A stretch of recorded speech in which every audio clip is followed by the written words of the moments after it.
1 year later, location. Specialized Homeland Agency for Defense and Espionage Secret Headquarters, Beira Lake. Beneath the tranquil waters of Beira Lake lay one of Sri Lanka's most heavily fortified facilities, the SH.A.D.E headquarters. This subterranean complex was a hive of activity, arguably one of the busiest places in the entire country. Somewhere within the sprawling facility, a conference room buzzed with individuals clad in sharp suits. They were engaged in a discourse of utmost importance, centered around the hottest topic in the nation, the most renowned and perilous outlaws known as Team Unique. "We must neutralize Team Unique before it escalates into a critical threat," one of them asserted. "We bear responsibility for the genesis of this group. Project Dawn was intended to safeguard the nation, but it has backfired on us. The Division of Operational Mastery and Espionage was disbanded nearly 2 years ago, and our directive was to ensure its eradication. Regrettably, we have yet to fully accomplish that mission. Now we must take decisive action. Sir, we've taken nearly every possible action. I must emphasize that Project Dawn was remarkably successful. It birthed Team Unique, arguably the best in the business. Not every action, and certainly not the best.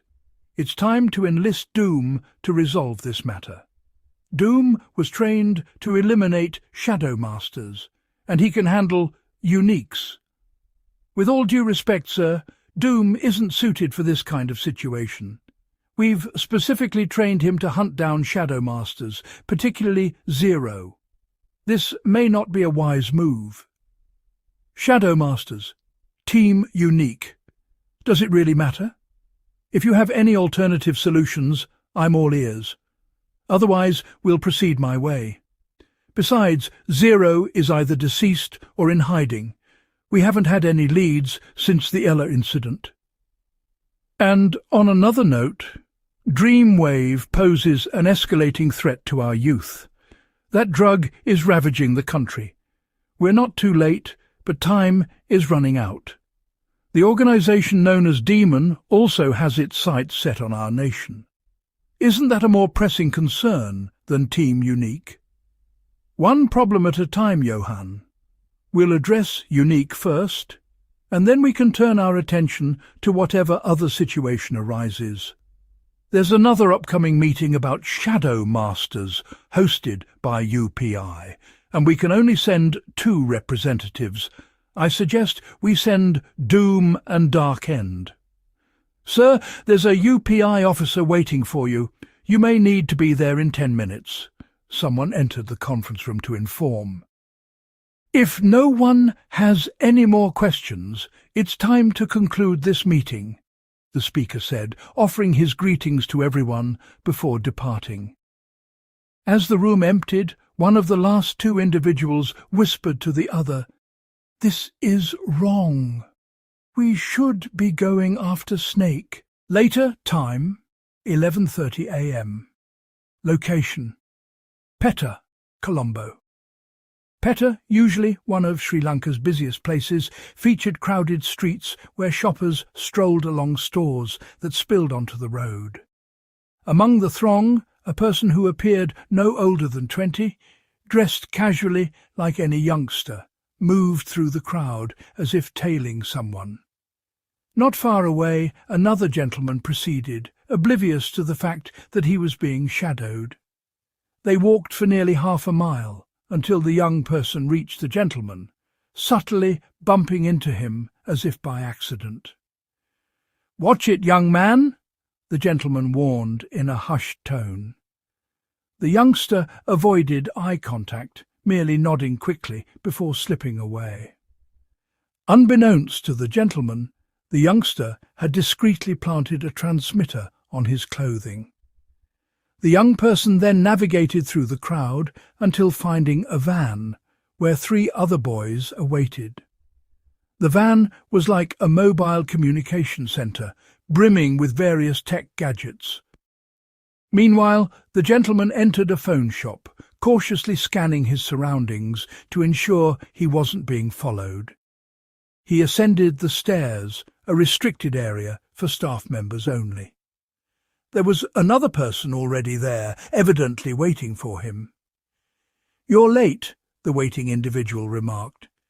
"Do you think it's easy to evade SH.A.D.? They're on my tail. It's not as simple as it used to be. They're not only after Zero, but also suspicious of imposters among them," the gentleman named Kavinda replied. "So, what news do you have for me today, Kavinda?"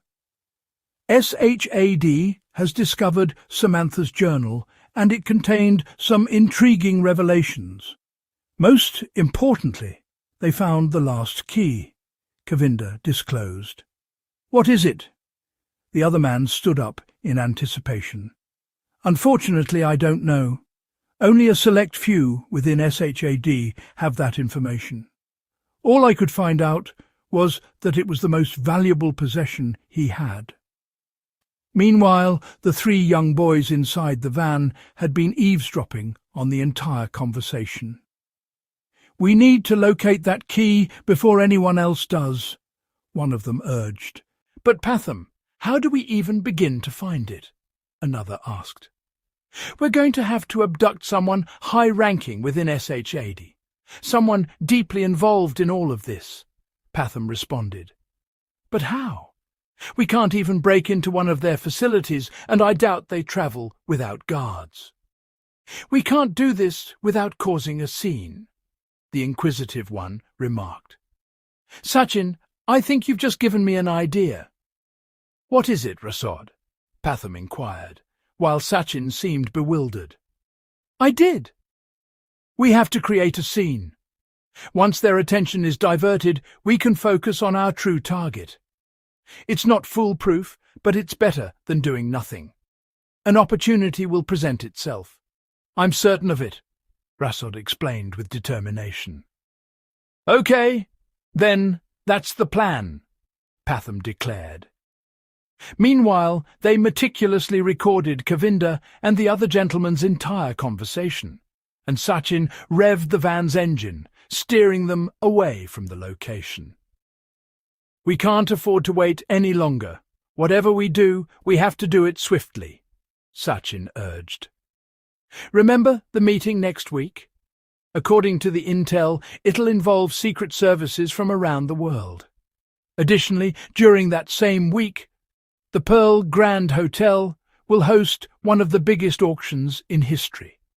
I'm fairly certain SH.A.D. will be focused on the meeting, while Sanath will be at the auction.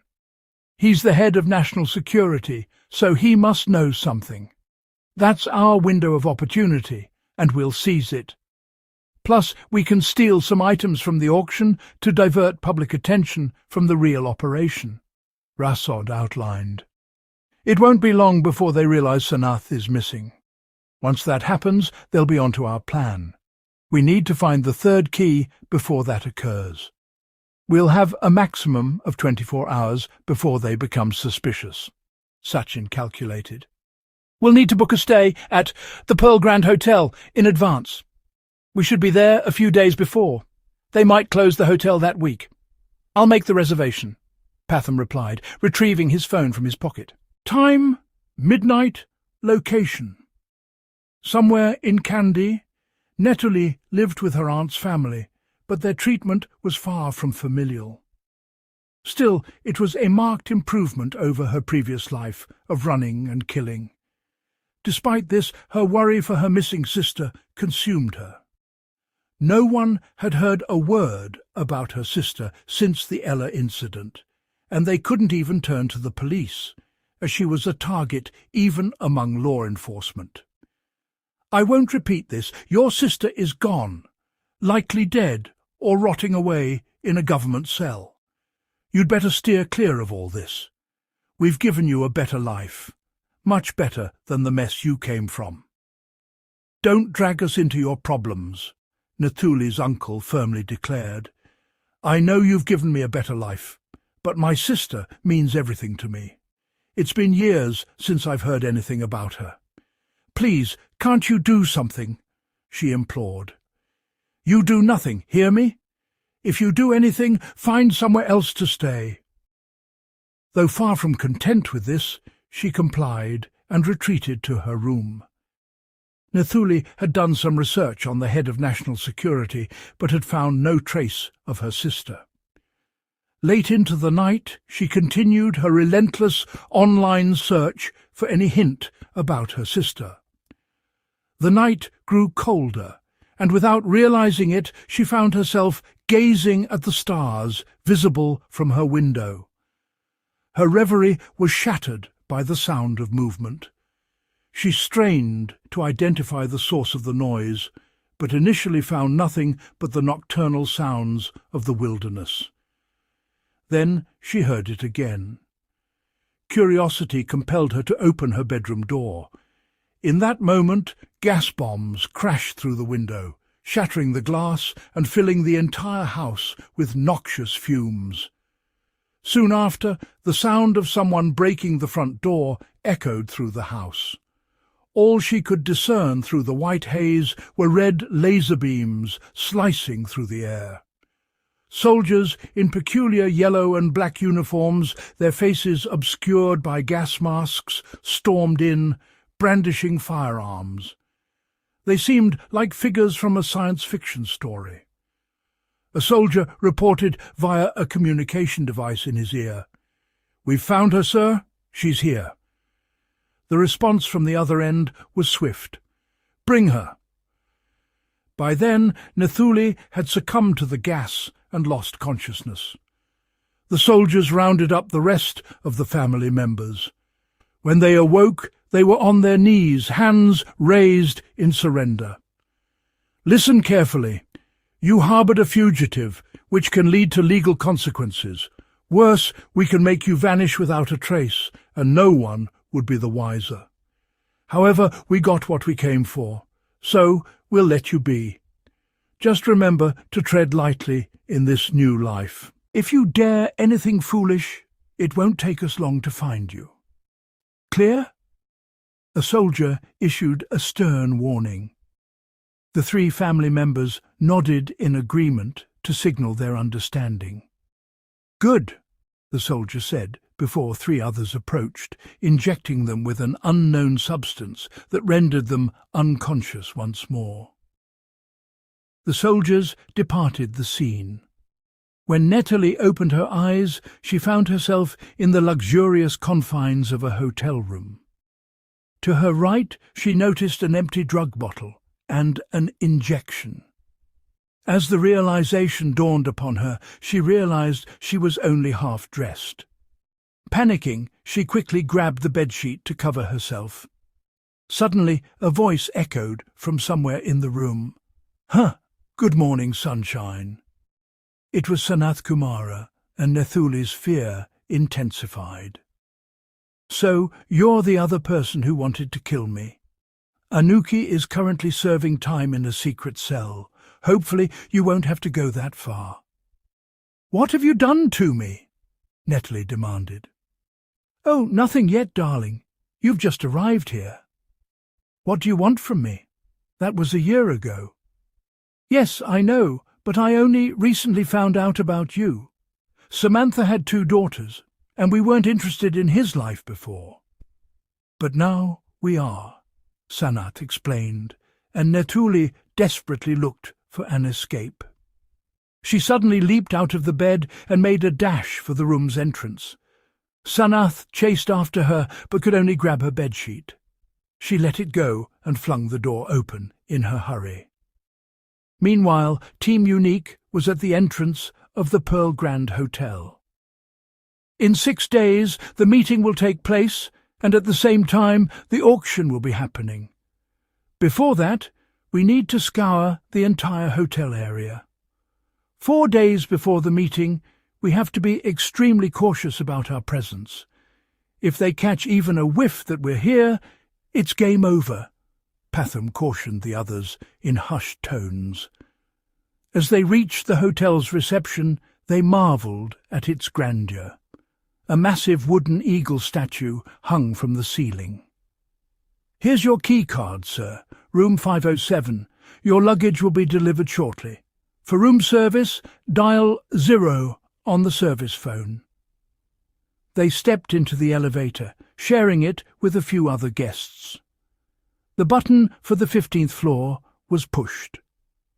As the elevator doors opened, they exited and began searching for their designated room. "We need to ascertain who's on this floor without arousing suspicion, or—" Patham started, but before he could finish his sentence, the door to room 511 swung open, revealing none other than Zero emerging from it. Everyone was taken aback. "Couldn't you have picked another hotel?" Zero asked.